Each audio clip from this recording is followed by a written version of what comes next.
दोस्तों, स्वागत है आपका CA foundation Hindi YouTube channel पर, जिसमें हम आज बात करने वाले हैं इकोनॉमी के उन चार इकोनॉमिस्ट की जिनका बारे में चैप्टर फर्स्ट में ज़्यादातर बार पूछा जा सकता है। तो वो मुख्य चार इकोनॉमिस्ट है: Adam Smith, Alfred Marshall, Lionel Robbins और रैगनर फ्रिश, जिसके बारे में शॉर्ट दिया हुआ है। मैं आपको हिंदी में समझा दूंगा, आप अपने नोट्स में लिख सकते हैं, क्योंकि ये इंग्लिश में लिखा हुआ है। तो मैं आपको हिंदी में समझा दूंगा अच्छी तरह से, तो इससे आपको कोई तकलीफ नहीं होगी। देखिए, इकोनॉमिक का जो उद्गम वर्ड है, जो ग्रीक शब्द से बना है, जिसका ग्रीक वर्ड है, तो ये आपको याद रखना होगा। एमसीक्यूज में पूछ सकता है कि इकोनॉमिक शब्द का उत्पन्न कहाँ से हुआ, तो ग्रीक वर्ड से हुआ और उसका नाम है इकोनॉमिया।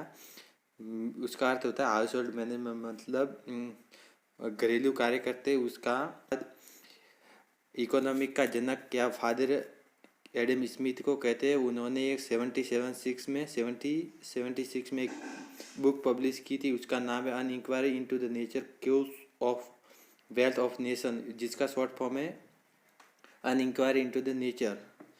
और इनका मेन फोकस था माइक्रो इकोनॉमिक यानी वृहद अर्थशास्त्र पर, जिसमें पूरे देश की विभिन्न प्रकार की जानकारियों को रखा जाता है, जिसमें छोटे से बड़े हर उद्योग को एक साथ गिना जाता है। मतलब कि वे इकाइयाँ जो जिससे देश में किसी भी प्रकार का प्रभाव पड़ता है, उन्होंने उस चीज़ पर फोकस दिया। उनका मेन फोकस था, मतलब ये भी पूछ सकता है आपको एमसीक्यूज में कि एडम स्मिथ का मुख्य उद्देश्य क्या था और किस इकोनॉमिक पर था, तो आपको देना है माइक्रो यानी वृहद इकोनॉमिक पर। इसके बाद अल्फ्रेड मार्शल आते, जिनका an study of a man business life, मतलब जो एक व्यक्ति होता है उसकी जीवन में क्या क्या प्रॉब्लम्स होती है।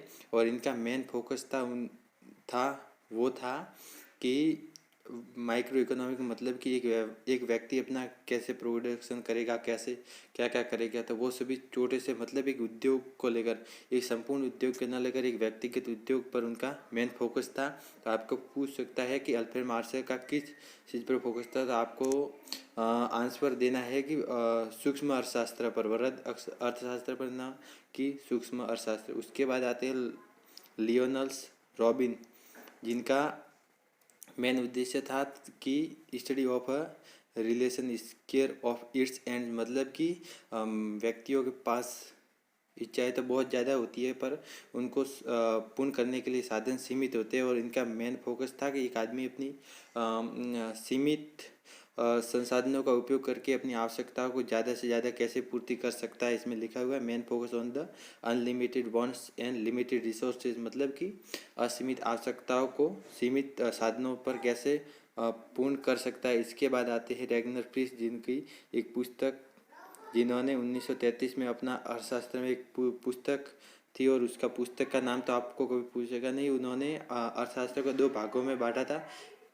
एक तो वृहद इकोनॉमिक और एक सूक्ष्म इकोनॉमिक। उनका कहना था कि ये सब तो सही है, परंतु अर्थशास्त्र को दो भागों में बांटा जाए। तो आपको पूछ सकता है कि किस अर्थशास्त्री ने अर्थशास्त्र को दो भागों में बांटा था, तो वो थे रैगनर फ्रिश।